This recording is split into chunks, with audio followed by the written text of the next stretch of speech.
Psycho spiritual counselling அப்படின்னு ஒரு விஷயத்தை கொடுக்குறீங்க அப்படின்னா என்ன மேம்? சைக்கோ அப்படின்னு என்ன அர்த்தம்னாங்க மனம். இப்போ வந்து ரீசெண்டாக ஒரு கிளைண்ட் டைம் கிட்ட வந்தாங்க. அவங்களுக்கு மெயின் என்னன்னு பார்த்தீங்கன்னா ஹஸ்பண்ட் அண்ட் ஒய்ஃப்குள்ளார இஷ்யூஸுங்க, பிரச்சனைகள்.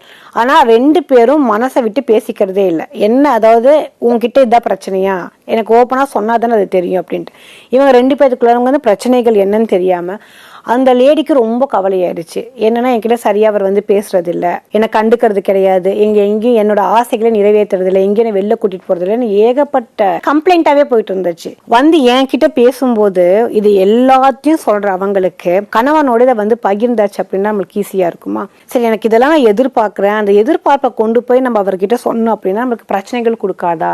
ஓ, நீ இதெல்லாம் என்கிட்ட எதிர்பார்த்துட்டு இருக்க, இப்ப என்கிட்ட அது கிடையாது, அப்போ நீ உனக்கு வந்து என்ன பிடிக்கலையாங்கிற மாதிரி நெகட்டிவா அதை எடுத்துப்பாங்க அப்படிங்கிறதுக்காகவே இவங்க வந்து சொல்லாமையே இருந்தாங்க. இது நாளடைவில் சொல்லாம என்ன ஆயிடுச்சு அப்படின்னா எங்க போய் உங்களுக்கு என்ன கன்சல்ட் பண்ணணும் அப்படிங்கிறது தெரியல, தூக்கம் வர்றது கிடையாது. ஒரு சைக்காட்ரி டாக்டர் பார்த்தவங்க என்ன பண்ணிட்டாங்க, ஸ்லீப்பிங்க்கு டோசேஜ் கொடுக்குறாங்க. இந்த மாதிரி அந்த மாத்திரையை போட்டு போட்டு போட்டு போட்டு கொஞ்ச நாளைக்கு என்ன ஆகுதுன்னா அவங்களுக்கு ஒரு மென்டல் சிக்னஸ் மாதிரி ஆயிடுதுங்க. ஆன உடனே அவங்களுக்கு வந்து ஒரு டக்குன்னு ஒரு ஸ்ட்ரைக் ஆகுது, நம்ம ஜாதகம் ஒரு வேலை பிரச்சனையா இருக்குமோ, ஏன்னா நம்மளுக்கு எப்போ பார்த்தாலும் ஹஸ்பண்ட் அண்ட் ஒய்ஃப்ல சேரல, எனக்கு இந்த மாதிரியான ஒரு விஷயங்கள் வருதுன்ட்டு நம்ம கிட்ட கொண்டு வந்து காட்டுறாங்க.